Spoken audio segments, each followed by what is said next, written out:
Hi friends, అందరికి this is TSP. Let's go to the topic. ఏడిపోతున్నా అని అనుకుంటారు మామ. యాక్చువల్లీ ఏమైందంటే మామ, మా సార్ వాళ్ళ గ్రాండ్ ఫాదర్కి హెల్త్ బాగాలేకపోతే హాస్పిటల్ అడ్మిట్ చేసిర్రు. సో అతని దగ్గర నా రూమ్లో ఉండే రూమ్మేట్స్ నా కార్లో ఉన్నారు కదా కూర్చొని సైడ్లో, ఆ మనిషికి వచ్చేసి అతని దగ్గర నైట్ స్టే చేసిండు. ఆ తర్వాత ఈరోజు ఎర్లీ మార్నింగ్ పికప్ చేసుకొని రూమ్కి రిటర్న్ తీసుకొని పోతా ఉంటే ఆ మనిషికి ఆకలి అవుతుందంటే పొద్దున్న ఎర్లీ మార్నింగ్ టిఫిన్ చేద్దామని టిఫిన్ సెంటర్కి అయితే తీసుకొని వచ్చిన అన్నట్లు. ఇక నా ముంగల కనబడేది వచ్చేసి అహ్మదీ ఏరియా మామ.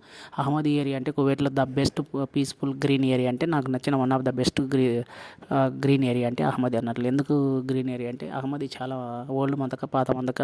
కువైట్లో ఎక్కడ లేని చెట్టు చేమలు, ప్రతి ఒక్క పార్కు కూడా, అంటే పెద్ద పెద్ద పార్కులు, చెట్టు చేమలు, పచ్చని ఒక గ్రీన్ పుల్ ఏరియాగా అహ్మద్ ఉంటుంది అన్నట్లు. ఇక మొత్తానికి అయితే మతంలోకి వచ్చి 4 ముషక్కలు 2 డివని ఆర్డర్ పెట్టుకున్నా. ఇక కుబుసులు తీసుకొని ఆ కుబుసుల మీద ఇట్లా జబీని పూసి ఫైలాపీలు, పొటాటో చిప్స్ అండ్ వంకాయ అండ్ టమాటాలు అవి పెట్టి మాకైతే టిఫిన్ రెడీ చేసి ఇచ్చాడు. టిఫిన్ తీసుకొని బయటకు వచ్చినాక ఈ కనబడే ఏరియా ఇక్కడ నుంచి అక్కడ దాకా వచ్చేసి మొత్తం అహ్మదీ ఇండస్ట్రియల్ ఏరియా అంటారు మామ. ఇక్కడ showrooms, car servicing centres, car showrooms ఎక్కువ ఉంటాయి అన్నట్లు.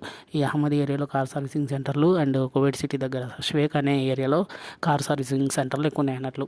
ఇక్కడ మొత్తం కారుకు సంబంధించిన కంపెనీలు ఎక్కువ ఉంటాయి. ఇక మొత్తానికైతే ఇక కార్లో కూర్చొని ఆ తర్వాత మేము తెచ్చుకున్న టిఫిన్ ఓపెన్ చేసుకొని ఇక టిఫిన్ కంప్లీట్ చేసుకొని రూమ్కి అయితే రిటర్న్ అయినాం అన్నట్లు. ఇది మొత్తానికి మ్యాటర్. షార్ట్ నస్తే డోంట్ ఫర్గెట్ టు సబ్స్క్రైబ్.